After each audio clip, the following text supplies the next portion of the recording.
시청자 여러분, 지난 주말과 주일 주안에서 평안하셨습니까? 시작된 한 주간도 성삼일체 하나님께서 여러분들 함께 하시기를 원합니다. 이번 주에도 변함없이 하나님 말씀 중심의 삶을 살아가시기를 원하며 현우리와 함께하는 구원의 여정 올해 6번째입니다. 자, 출발하도록 하겠습니다. 2023년 6주차입니다. 올해 6번째 하나님의 말씀은 계속 이어서 누가복음 18장 42절로 43절의 말씀이 되겠습니다. 자, 함께 외워봅시다. 예수께서 그에게 이르시되 내 믿음이 너를 구원하였느니라 하시매 곧 보게 되어 하나님께 영광을 돌리며 예수를 따르니 백성이 다 이를 보고 하나님을 찬양하니라. 누가복음 18장 42절로 43절 말씀. 아멘. 다시 한번 외워보겠습니다. 예수께서 그에게 이르시되 내 믿음이 너를 구원하였느니라 하시매 곧 보게 되어 하나님께 영광을 돌리며 예수를 따르니 백성이 다 이를 보고 하나님을 찬양하니라. 누가복음 18장 42절로 43절 말씀. 아멘. 예, 지난 2월 3일부터 2월 5일까지 신앙 수련회를 마치고 주일 저녁인데요. 밤입니다. 이렇게 월요일 영상을 올리기 위해 책상에 앉았습니다. 저것도 2박 3일의 여정을 풀고 정리하고 또 시은이 밥도 먹이고 뭐 하다 보니까 벌써 이 시간이 되었네요. 지금 울고 있는데 벌써 밤 9시 30분이 다 되어 가는데요. 일단 그래도 월요일 영상을 좀 찍으려고 앉았습니다. 누가복음 17장 1절로 11절로 19장 27절까지 우리 주님께서 예루살렘에 입성하시기 전까지 마지막 손의 전도사에 관한 하나님 말씀입니다. 지난 시간에는 예수님이 예루살렘으로 올라가시는 최후의 여정 가운데 세 번째 순환 예고이자 일단 본서에서 마지막 순환 예고에 관한 본문이었습니다. 자, 오늘은 여리고에서 구걸하던 한 맹인을 치유하신 사건에 대한 보도입니다. 앞서 마지막 순환 예고에 대한 본문과 이 본문은 별개의 본문이 아닙니다. 눈이 멀었다라고 하는 주제로 이어진다라고 볼 수 있습니다. 즉 예수님의 거듭된 순환 예고에도 불구하고 제자들이 이를 전혀 이해하지 못하고 있었다는 것을 보여주시므로 그들이 영적으로 맹인의 상태에 있었다라고 하는 것을 보여줍니다. 제자들이 그리스도의 순환에 대해서 그토록 무지했다라고 하는 것은 그리스도의 왕국 곧 하나님의 나라에 대해서도 그만큼 무지했다라고 하는 반증입니다. 따라서 예수님께서 여리고에서 구걸하던 이 맹인의 눈을 뜨게 하신 것은 예수님께서 장차 영적인 맹인이 된 제자들의 눈을 뜨게 하실 것을 미리 보여주시는 사건이라고도 볼 수 있습니다. 자, 우리는 오늘 말씀을 통해서 우리 신앙의 어두운 측면들, 아직도 변화되지 못한 모습들, 은밀한 죄악들, 그리고 열정이 없고 식어버린 태도들을 속히 내려놓고 주님을 온전히 따라야 될 줄로 믿습니다. 이 구걸하던 맹인이 간절하게 주위의 꾸짖음에도 불구하고 예수님을 자신의 어떤 시각장애를 능히 고쳐주실 분으로 인식하고 부르짖었고 거기에 반응하여 주신 예수님께 고침받았고 또한 그 후에 예수님을 따라갔습니다. 앞선 바리새인들이나 재물을 자신의 신으로 삼았던 이 부자 관리와 대조되는 오늘 여리고에서 구걸하던 맹인을 통해서 다시금 하나님 나라에 속한 백성으로서 삶을 말씀에 비추어 점검하며 영적인 눈을 뜨고 각성하는 귀한 시간 될 수 있기를 간절히 소망합니다. 먼저 18장 35절로 43절의 말씀을 읽어보도록 하겠습니다. 여리고에 가까이 가셨을 때 한 맹인이 길가에 앉아 구걸하다가 무리가 지나감을 듣고 이 무슨 일이냐고 물은데 그들이 나사렛 예수께서 지나가신다 하니 맹인이 외쳐 이르되 다윗의 자손 예수여 나를 불쌍히 여기소서 하거늘 앞서가는 자들이 그를 꾸짖어 잠잠하라 하되 그가 더욱 크게 소리질러 다윗의 자손이여 나를 불쌍히 여기소서 하는지라. 예수께서 머물러 서서 명하여 데려오라 하셨더니 그가 가까이 오매 물어 이르시되 내게 무엇을 하여 주기를 원하느냐. 이르되 주여 보기를 원하나이다. 예수께서 그에게 이르시되 보라 내 믿음이 너를 구원하였느니라 하시매 곧 보게 되어 하나님께 영광을 돌리며 예수를 따르니 백성이 다 이를 보고 하나님을 찬양하니라. 아멘. 자, 35절에 여리고에 가까이 가셨을 때 한 맹인이 길가에 앉아 구걸했다고 했습니다. 마태복음과 마가복음에도 이 부분이 나옵니다. 목이 가버렸어요 지금. 2박 3일간 좀 인도를 하다 보니까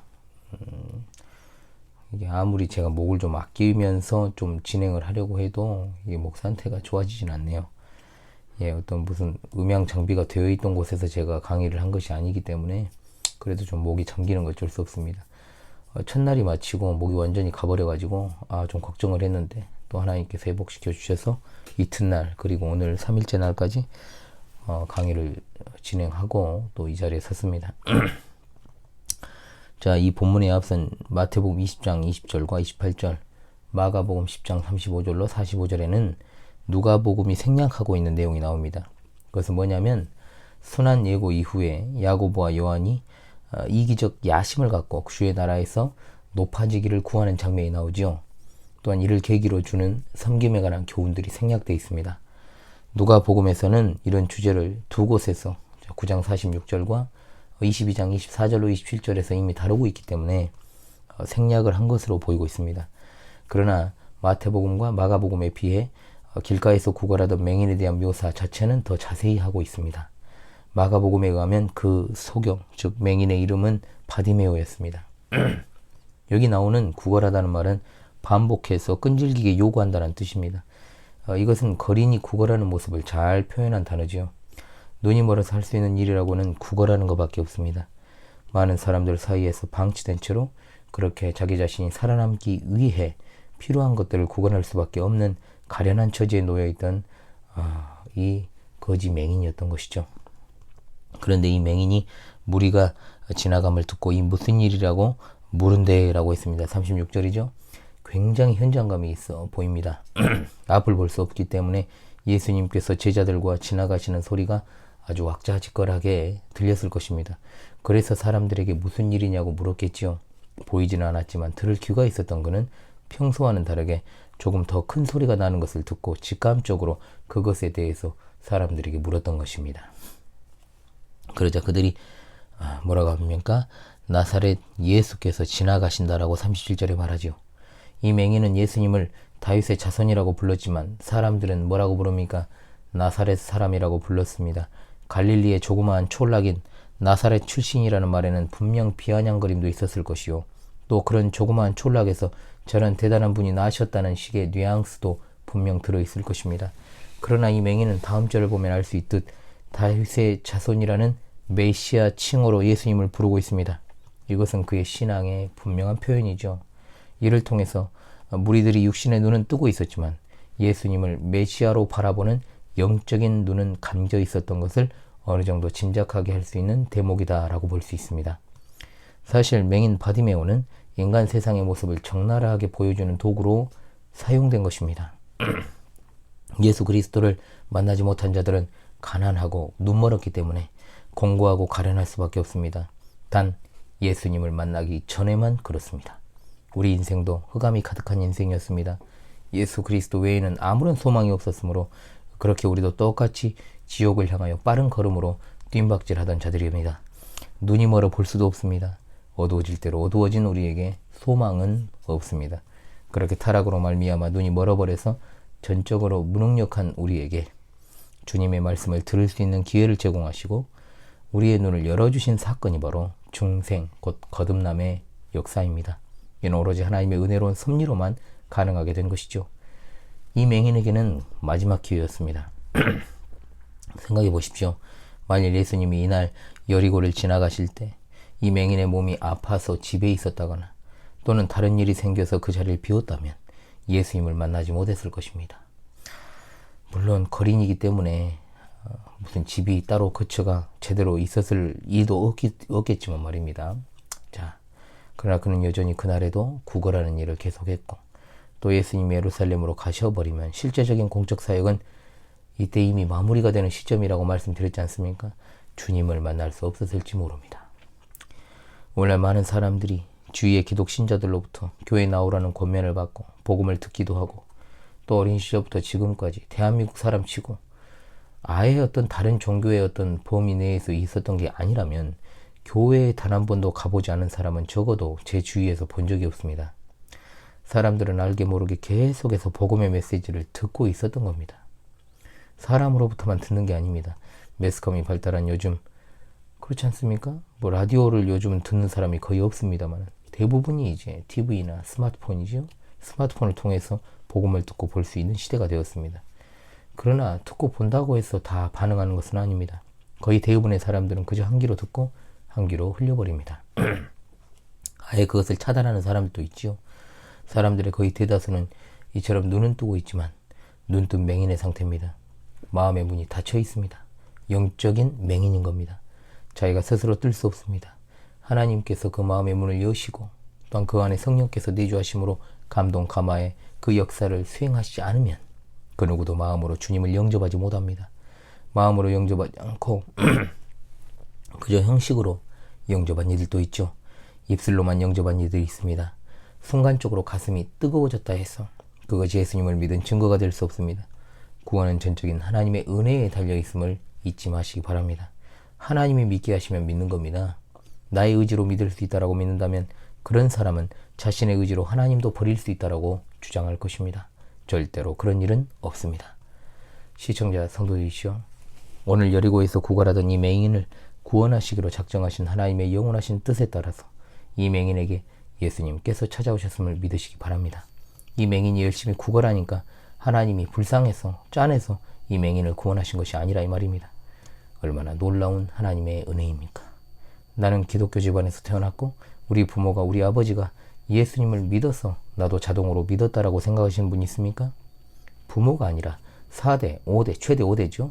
기독교 집안이라고 해도 목사가 일가 친척 가운데 수두룩하다 해도 그것이 나 자신의 구원을 보장하지 않습니다. 오로지 하나님의 구원의 작정 안에 있는 택함받은 자가 구원받는 것입니다.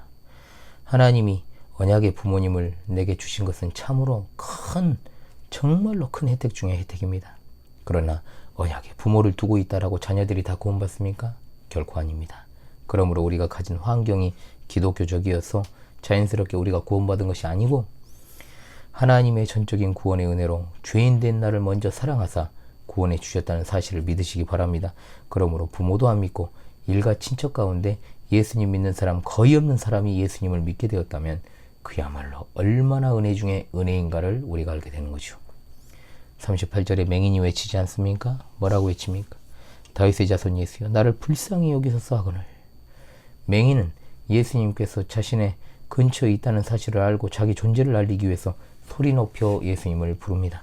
이것이 마땅한 태도입니다. 그는 기도하고 있는 거지요. 분명 기도하고 있는 겁니다. 그의 믿음과 열심은 그 누구와 비교해도 모자라지 않을 것입니다. 그는 예수님께서 자기 자신을 고칠 능력을 가지신 분이심을 신뢰했습니다. 죄와 허물로 죽은 우리에게 필요한 것은 예수님께서 우리를 불쌍히 여겨주시는 것 외에는 없습니다. 우리가 사는 이유는 예수님이 우리를 긍휼히 여겨주셨기 때문임을 기억합시다. 그러므로 구원받은 우리의 기도도 늘 우리를 긍휼히 여겨달라는 기도가 되어야 할 줄로 믿습니다. 그리스도께서 우리를 긍휼히 여기시면 모든 것이 해결되는 겁니다.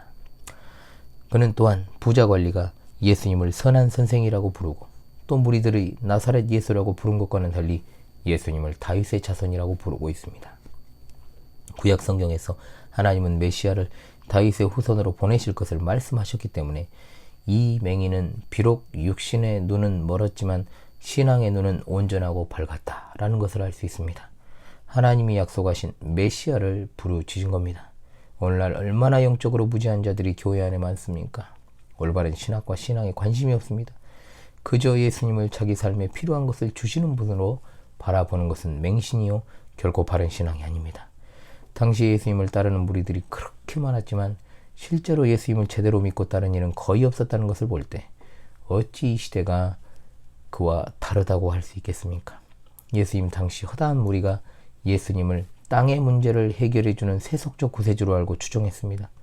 제자 중에 한 사람은 예수님을 배반하여 넘겨주기도 하고 예수님께서 잡혀가신다는 날 밤에 제자들은 다 도망쳤으며 가장 믿고 따를 것 같았던 베드로는 예수님께서 자신을 보고 있는 그 순간에도 예수님을 3번이나 모른다고 부인했습니다. 참으로 그렇습니다. 교회는 다니는데 예수님 모르는 자들이 많습니다. 나의 삶을 위한 종교라는 의식으로 교회 다니는 사람들이 많습니다. 이런 이들의 삶 가운데는 자기를 부인하고 자기 십자가를 지고 예수님을 따르는 사람이 거의 없습니다. 없죠. 그냥 거의 없는 게 아니라 없습니다. 여전히 자기 자신을 인정하기 때문에 죽음의 십자가를 지지 않습니다. 그러므로 늘 겉돕니다. 예수님의 호주머니나 주시는 빵에만 관심이 있습니다. 빵이 좀 크면 우와 하고 외치고 있다가 조금 빵이 작거나 또는 먹을 것이 없어지면 이 핑계 저 핑계 대면서 미꾸라지같이 교회를 빠져나가는 겁니다. 그래도 곧 죽어도 자기 종교는 기독교라고 믿고 있습니다. 몇 년 전의 일입니다. 제가 남의 말을 좀 잘 들어요. 사실 제가 그렇습니다. 여기저기 관심도 많고 제가 최신의 유행도 모르진 않습니다. 다 알고 왜 그런 것들을 알아야지만이 목회하는데 분명 도움이 되기 때문에 그렇습니다. 저는 드라마도 좋아하고 영화도 좋아합니다.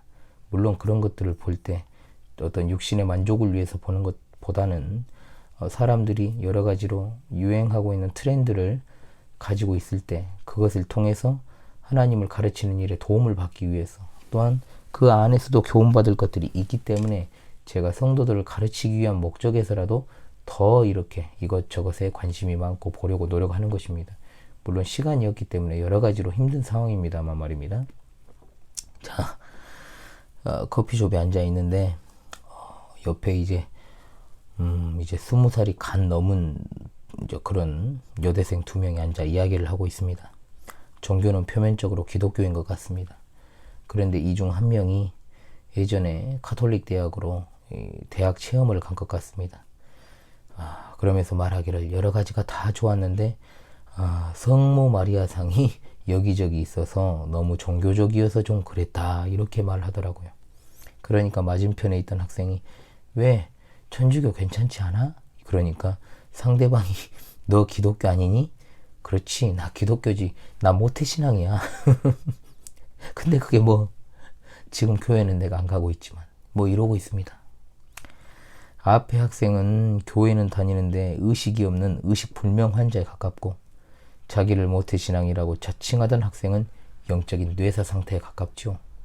부모가 교회를 다녀도 어떻게 신앙 지도를 했는지 다니지도 않으면서 그런 말을 하고 있습니다. 자빠져 있는 거죠. 이것이 현실입니다. 적어도 그 학생은 어린 시절부터 중고등학교까지는 교회를 다닌답시고 분명 다녔을 것 아닙니까? 그런데 도대체 교회에서 뭘 배우고 뭘 했길래 20살이 넘도록 천주교와 기독교를 구분도 못하고 교회를 안 다니면서도 모태신앙이란 말을 어떻게 부끄러움 없이 그렇게 말할 수 있냐 이 말이에요. 이러니 신천지 같은 이단 잡것들한테 잡아먹히는 것입니다.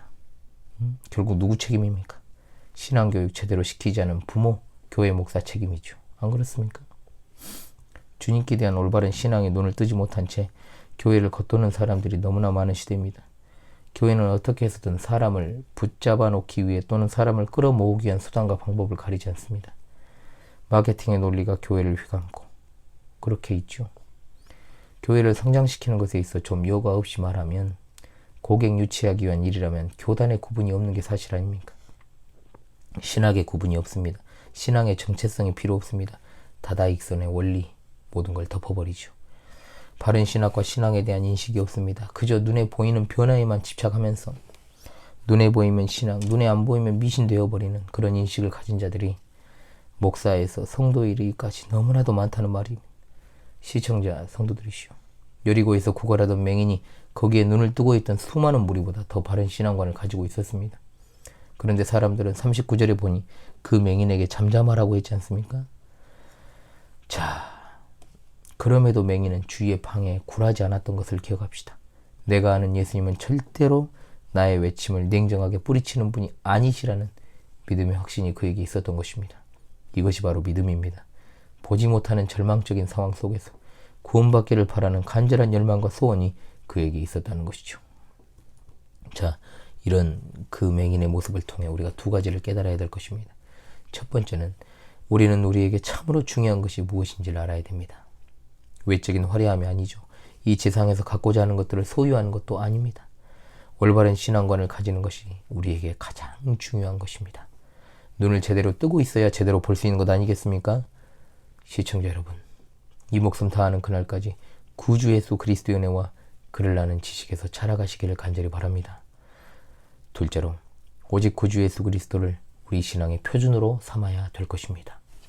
예전에 복음성가에 이런 내용이 있었죠. 사람을 보며 세상을 볼 땐 만족함이 없었네. 나의 하나님 그분을 뵐 때 나는 만족하였네. 그렇습니다. 사람을 신앙의 지표로 삼지 마십시오. 교회에는 어떤 특정 성도에게 시험 들거나 상처받아 교회 등진 이들이 우리 주위에 꽤나 많습니다. 물론 저는 그것을 정당하게 보지 않습니다. 그것은 이해관계로 교회에 나온 것이기 때문입니다.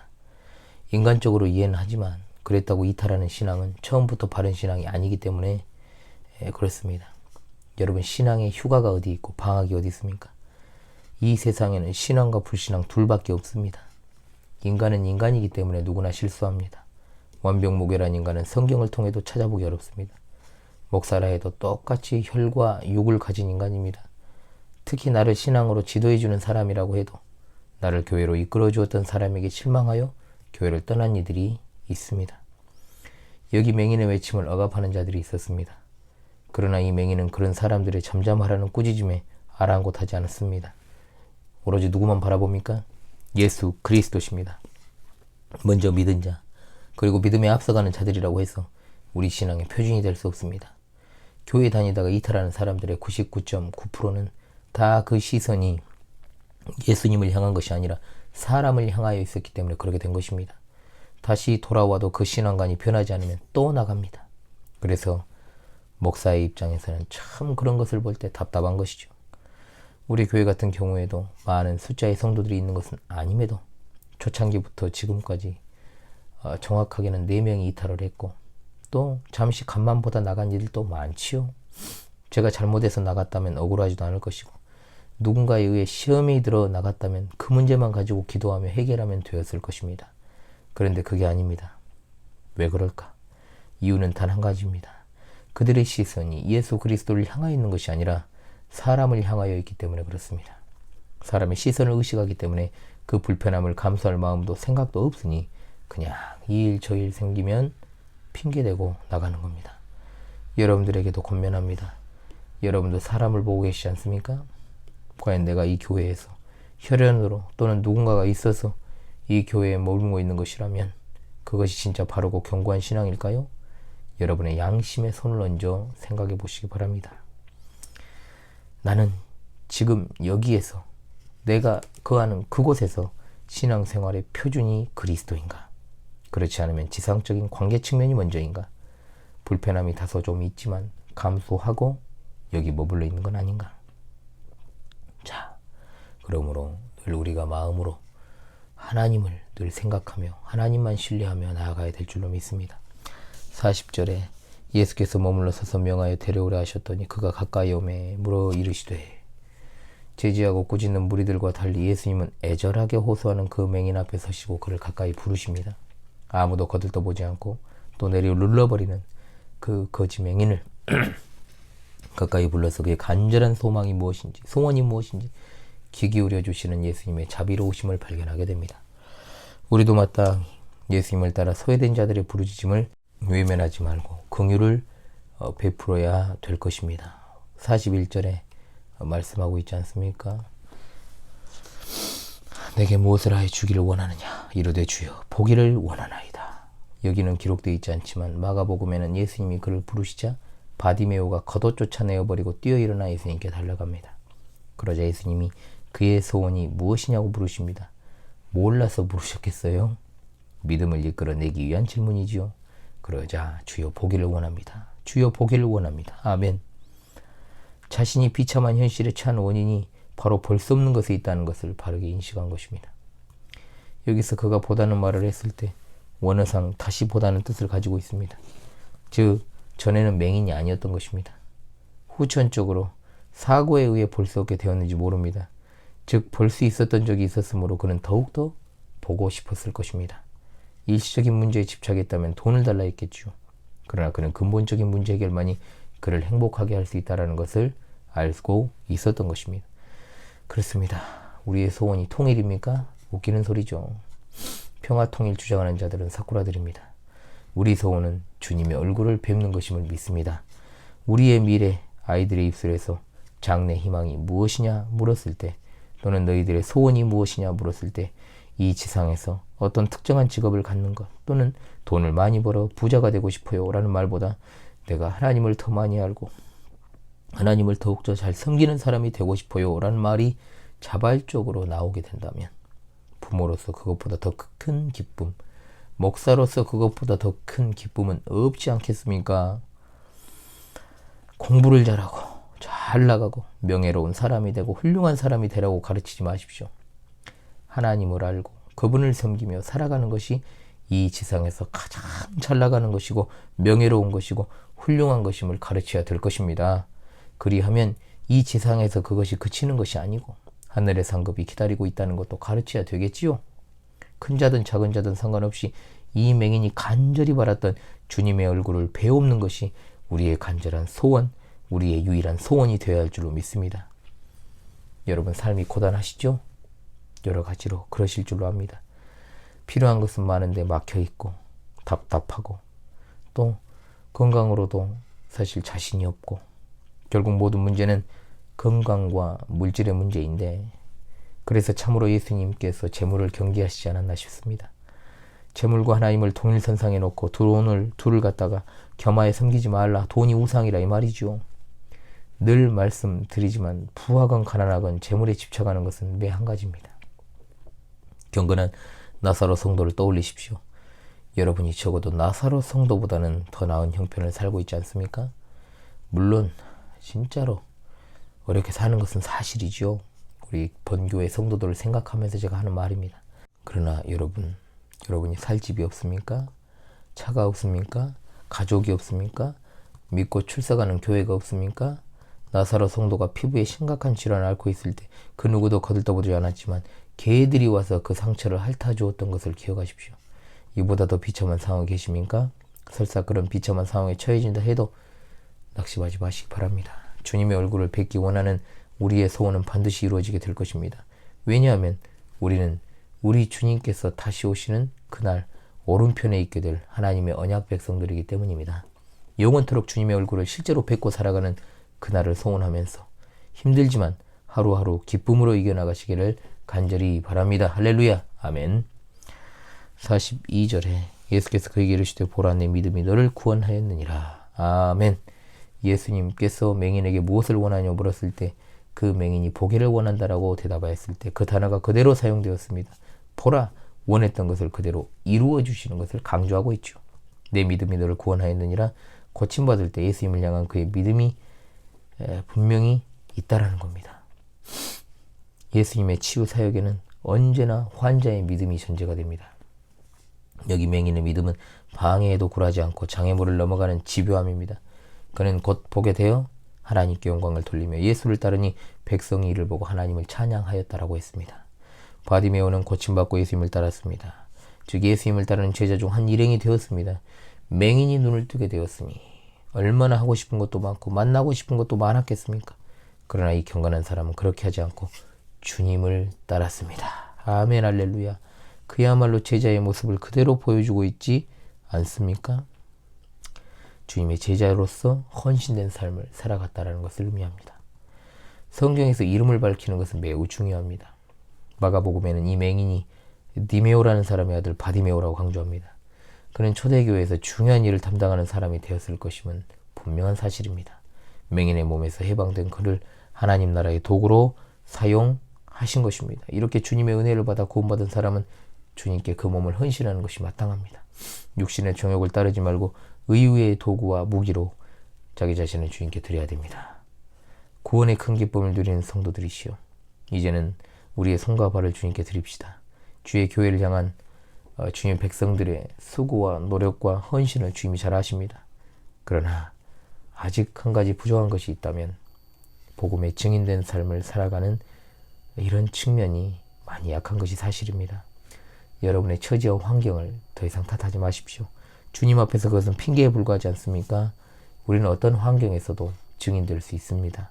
단지 그것이 습관화되어 있지 않고 그것을 내가 반드시 해야만 하는, 부득불 해야 되는 것, 그런 사명감이 결여되어 있으며 삶에 지쳐 있다 보니 자기 합리화로 증인된 삶을 살지 않는 것입니다.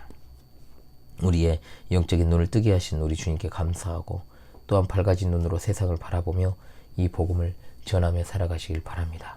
우리의 신앙생활이 적극적이고 열정적이 되기를 원합니다. 적극성도 없고 열심도 없다면 우리 신앙은 그대로 형식주의로 고착화되고 말 것입니다. 예배와 교제, 신앙교육, 이 모든 것들은 우리 신앙의 성숙과 동시에 이 땅에서의 복음의 사명을 위한 것들임을 잊지 마십시오. 하나님이 나를 이 땅에 두신 이유가 무엇인지를 압시다. 제가 자주 말씀드리는 것처럼 하나님이 날 데려가지 않으시고 날 지금 살려두시는 이유가 뭔지를 지금 발견해야 돼요. 내가 이 세상에 하나님을 위하여 있을 이유가 하나도 없다면 하나님이 나를 존재하시게 할 이유가 뭐가 있을까요? 열심을 품고 주님을 섬기며 살아가십시다. 그리하면 우리를 하나님의 은혜 가운데로 늘 인도해 주실 것입니다. 목이 그냥 가라앉아가지고 제가 목소리가 이렇습니다. 여러분 양해 부탁드리고요. 한 주간도 우리 하나님의 말씀을 의지하여서 여러분 살아가시길 바라고 오늘 본문을 통해서 하나님께서 주시는 메시지를 받아서 적용하는 아름다운 한 주가 되시기를 간절히 소망합니다. 다시금 하나님 말씀을 외우며 마무리하도록 하겠습니다. 예수께서 그에게 이르시되 내 믿음이 너를 구원하였느니라 하시매 곧 보게 되어 하나님께 영광을 돌리며 예수를 따르니 백성이 다 이를 보고 하나님을 찬양하니라. 누가복음 18장 42절로 43절 말씀. 할렐루야 아멘.